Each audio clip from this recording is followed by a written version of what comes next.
Ciao a tutti e bentornati oppure benvenuti sul mio canale. Oggi iniziamo a parlare della famigerata concordanza dei tempi. Questa è una lezione introduttiva all'argomento, quindi vedremo dei concetti, parleremo di concetti che ci servono per poi capire la concordanza dei tempi.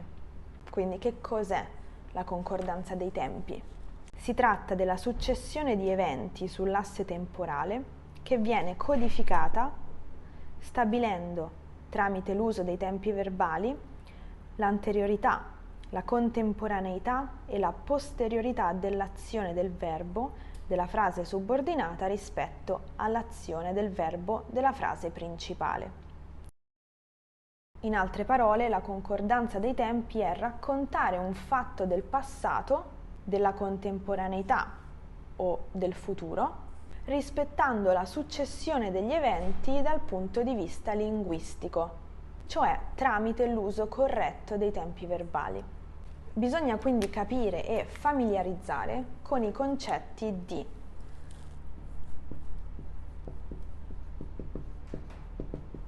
anteriorità,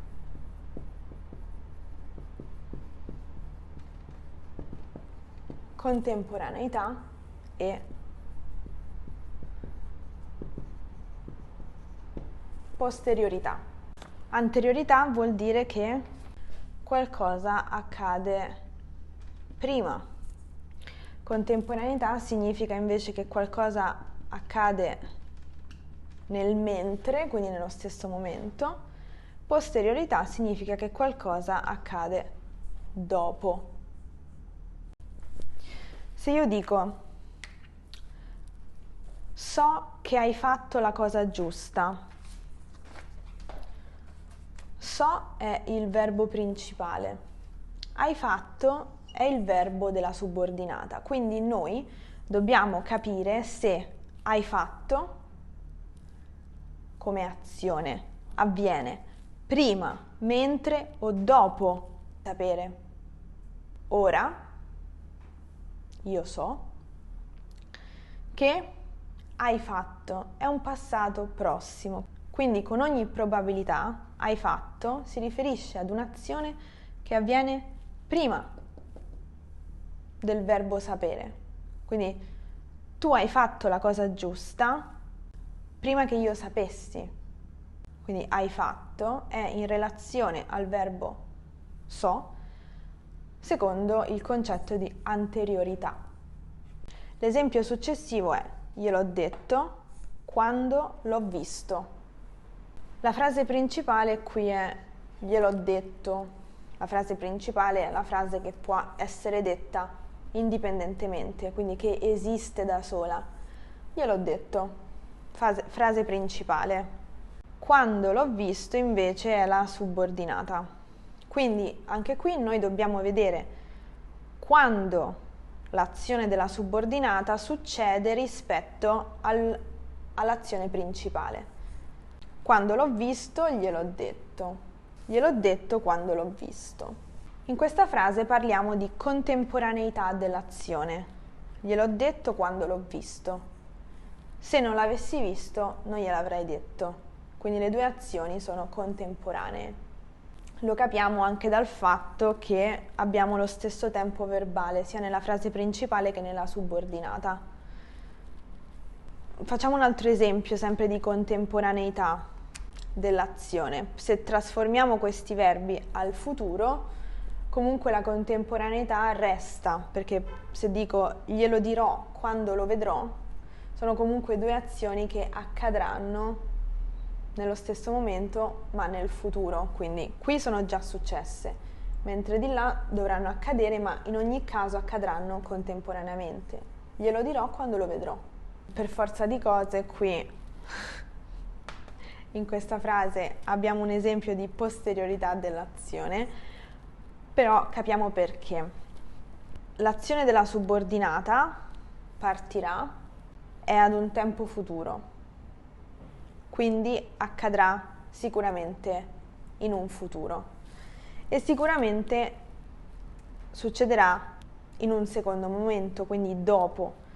visto che l'azione di dire è già successa, perché è un passato prossimo. Quindi ha detto che partirà domani. Questo è un esempio di posteriorità dell'azione. Posso anche dire dice che partirà domani. Ovviamente queste informazioni valgono anche se parliamo di discorso indiretto, perché il discorso indiretto è fondamentalmente una concordanza dei tempi, se ci pensiamo. Allora, adesso facciamo un piccolo esercizio. Vi leggerò delle frasi che voi leggerete sullo schermo e decidiamo se si tratta di anteriorità, contemporaneità o posteriorità. La prima frase è: mentre noi parliamo, lei sta andando alla stazione. In questo caso c'è una contemporaneità dell'azione. Seconda frase: temo che Angela parta adesso.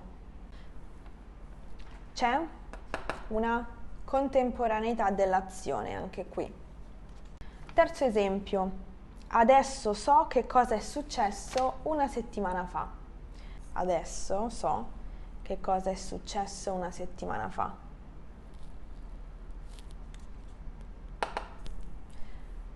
È un esempio di anteriorità dell'azione, perché ciò che è successo una settimana fa è successo, ma io lo vengo a sapere adesso. Quarto esempio: ho appena saputo che Marco è partito ieri. Adesso, in questo istante, ho appena saputo che Marco è partito ieri. Anche qui c'è un'anteriorità dell'azione. Quinto esempio: ti dico che Angela partirà quando avrà dato l'ultimo esame. Ora ti dico che Angela partirà quando avrà dato l'ultimo esame. Questo è un esempio di posteriorità dell'azione subordinata rispetto al verbo principale. Ultimo esempio: so già che Stefano mi regalerà quel libro. Anche questo è un esempio di posteriorità dell'azione, perché adesso so già che in futuro Stefano mi regalerà quel libro. Quindi mi regalerà è un'azione posteriore a quella di sapere. Allora, questa è un'infarinatura, un'introduzione al tema, all'argomento della concordanza dei tempi. Nelle prossime lezioni affronteremo la concordanza dei tempi modo per modo, quindi l'importante prima di affrontare quelle lezioni è familiarizzare bene con questi concetti. Io spero che questa lezione vi sia utile. Se avete delle domande lasciatele nei commenti qui sotto. Io vi ringrazio per aver guardato questo video e ci vediamo nel prossimo. A presto, ciao!